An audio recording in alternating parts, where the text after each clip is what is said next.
à toutes et à tous. Aujourd'hui, nous continuons à prendre le Python avec un exemple de renverser un nombre en approche récursive. La dernière fois, on a parlé de comment définir une fonction et appeler une fonction.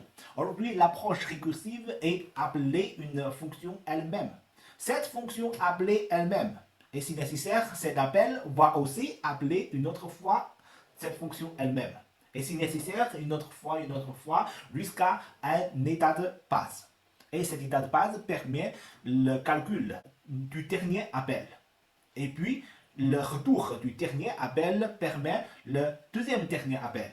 Et puis, le retour du deuxième dernier appel permet le troisième dernier appel. Et comme ça, on peut remonter jusqu'au premier appel pour avoir le retour final. Un exemple typique de l'approche récursive est de chercher la factorielle d'un nombre entier.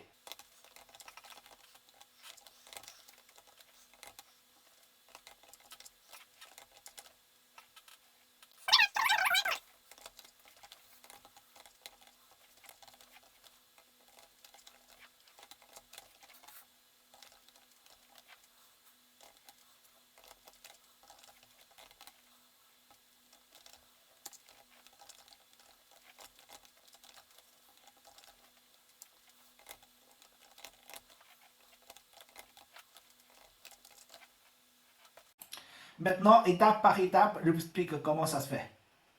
On commence par l'exemple de factoriel. Pour le factoriel, on a,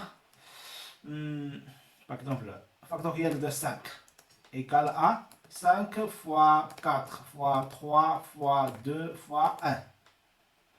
Ça égale à quoi? Ça égale en fait à 5 multiplié par factoriel de 4. Donc cette partie est le factoriel de 4.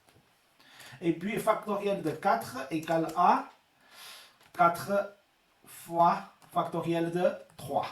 Donc c'est cette partie ici. Et factoriel de 3 égale à 3 multiplié par factoriel de 2. Et 2 factoriel de 2 égale à 2 multiplié par factoriel de 1. Et factoriel de 1 n'est qu'égal à 1. Donc maintenant, on sait que le factoriel de 1 égale à 1 et puis on va remplacer ça par 1. Et comme ça, on peut calculer factoriel de 2. Et ici, on va remplacer le résultat de factoriel de 2 et on peut calculer le factoriel de 3. Et on va remplacer ici par le résultat calculé par factoriel de 3 et puis on a factoriel de 4. Comme ça, on va remplacer cette partie par factoriel de 4 calculé et on sait factoriel de 5. Donc, ça c'est la structure récursive. On appelle la même fonction de factoriel jusqu'au bout. Au bout, l'état de base c'est 1, factoriel de 1 égale à 1. Et puis on remonte. Donc, il y a une série d'appels et puis on va remonter le calcul. Et puis pour l'exemple de retourner ou renverser un nombre, il y a une méthode trichée. Ça veut dire qu'on peut convertir ce nombre à une chaîne de caractères. Et pour cette chaîne de caractères, on peut retourner cette chaîne de caractères. Et puis avec cette chaîne retournée, on peut reconvertir ça en un nombre entier. Ainsi, on a retourné ou renversé ce nombre. En fait, pour retourner une chaîne, par exemple la chaîne si comme bonjour. Pour retourner ça, la méthode est assez facile. C'est si, et puis, tout point, ça veut dire que depuis tout début jusqu'à fin. C'est une chaîne entière et puis moins 1. Et on va voir qu'est-ce que ça va donner. Alors, bonjour et retourner. Donc, pour un nombre entier, si on, par exemple,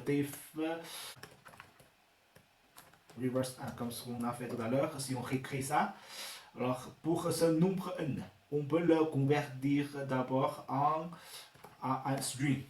Un string. Et puis, on va retourner cette string.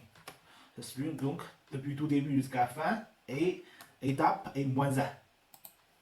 Et puis, on va on va reconvertir cette nouvelle chaîne en un nombre entier. Et puis, on va retourner ce nouveau nombre. Et puis, on a cette fonction ici, par exemple, reverse 1. Reverse 1, par exemple, comme ça. Ok, on va voir qu'est-ce que ça va donner. C'est bien renversé. Et maintenant, sans tricher avec les conversions entre les chaînes de caractères et nombres entiers, si on fait les vrais calculs, voici un bon exemple. Un bon exemple, tout d'abord, je vous explique les deux opérateurs. De slash, c'est division entière. Ça veut dire qu'on fait la division et on ne garde que la partie entière. Et le signe de pourcentage, c'est l'opérateur de modulo. Ça veut dire qu'on cherche le reste encore combien. Donc on fait n division entière par 10. On va négliger le dernier chiffre. On va garder tout sauf le dernier chiffre. Et si on cherche le modulo par 10, on va garder que le dernier chiffre. De cette manière, on a coupé ce nombre en deux, à droite et à gauche. Donc pour ce qui reste à gauche, on peut répéter cette phrase et couper encore. Et couper encore. Jusqu'à n reste un chiffre unique. Ça veut dire que inférieur à 10. Et cette fois-ci, division entière de 10 égale à 0. Et cette fois-ci, on va retourner n. Donc c'est ça les étapes de calcul. Et tant que c'est supérieur à 10, on va couper, on va couper, on va couper. Et après chaque coupure, on fait comment? Après chaque coupure, comment mettre le nombre isolé à sa bonne place dans le nouveau nombre renversé. On va chercher, il reste encore combien de nombres à gauche. Et chaque fois, on trouve une place et le nombre isolé ou nombre de droite isolé va multiplier par 10 pour monter, monter, monter jusqu'à sa bonne place dans le nouveau chiffre. Donc, on va répéter cette étape. Division entière par 10. Si ce n'est pas 0, ça veut dire qu'il reste encore de place. Et puis, le chiffre vient d'être isolé à droite, va multiplier par 10 pour aller à gauche. Pour aller à gauche. Et bien sûr, à chaque étape, on va modifier le n par division entière. Donc c'est ça l'idée de renverser ou retourner un nombre entier. C'est chaque fois, on va couper en deux, la partie gauche et la partie droite.